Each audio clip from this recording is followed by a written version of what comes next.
नहमदुहु व नुसल्ली व नुसल्लिमु अला रसूलिल करीम। अस्सलामु अलैकुम व रहमतुल्लाहि व बरकातुहू। राय इस्लाम में तमाम दोस्तन की खुशामदीद। प्यारा दोस्तों, अज नई मालूमात खणी ताजी खिदमत में हाज़िर थियो आहियां। यकीन तव्हांखे पसंद ईंदी। सो ही आहे त नबी पाक सल्लल्लाहु ताला अलैहि वसल्लम जी ज़ाहिरी दौर मुबारक में ज़िंदगी मुबारक जो वाक़ियो आहे अवां जी खिदमत में अर्ज़ कयां थो।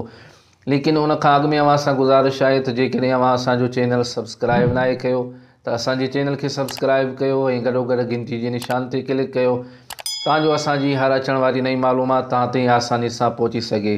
प्यारा दोस्तों, नबी पाक सल्लल्लाहु ताला अलैहि वसल्लम जिन जी ज़ाहिरी ज़िंदगी मुबारक में हुज़ूर अलैहिस्सलातु वस्सलाम जिन जी दौर में मुबारक जे अंदरि ॿ भाइर हूंदा हुआ, उन ॿिनि भाइरनि मां हिकिड़ो नबी पाक सल्लल्लाहु ताला अलैहि वसल्लम जिन जी खिदमत में हाज़िर थींदो हो इल्म दीन सिखण जे लाइ।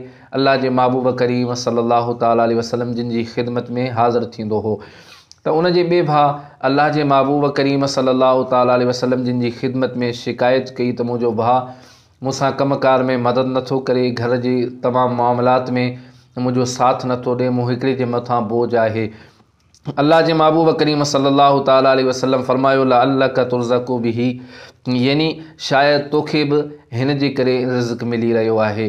त प्यारा दोस्तों, इन मां वाज़े तौरु साबित थियो त इल्म दीन में काफ़ी बरकतूं आहिनि। यकीनन जेकॾहिं केरु इल्म दीन सिखे थो त अल्लाह पाक उन जी ग़ैब खां मदद फ़रमाए थो ऐं उनखे बरकतूं अता फ़रमाए थो ऐं उन जे सदके अल्लाह पाक ॿियनि खे बि रिज़्क़ रोज़ी वग़ैरह अता फ़रमाए थो।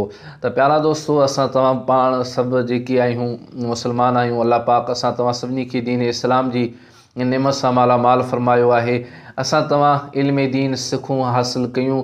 यकीनन ज़िंदगी जे अंदरि काफ़ी अहिड़ा मरहला अचनि था जिन में असांखे ज़ाहिरी तौरु इल्म दीन जी ज़रूरत पवे थी, लेकिन आख़िरत जी सरमाई जे लाइ, आख़िरत जे छुटकारे जे लाइ जेकॾहिं असां ॾिसूं तॾहिं बि इल्म दीन जी सख़्तु ज़रूरत आहे। इल्म दीन खां बग़ैर ज़िंदगी नामुकमिल आहे ऐं इंसान बि अधूरो आहे।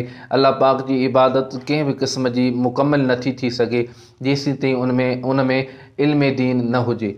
प्यारा दोस्तों, असां पाण बि इल्म दीन सिखूं ऐं पंहिंजे बच्चनि खे बि इल्म दीन सेखारियूं, क़ुरान जी तालीम ॾियारियूं।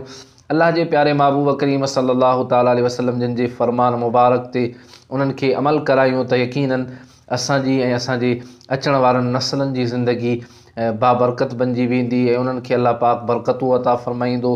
त यकीनन हीउ हिकु अहिड़ो कमु आहे इल्म दीन जंहिं जे अंदरि बरकतूं ई बरकतूं आहिनि।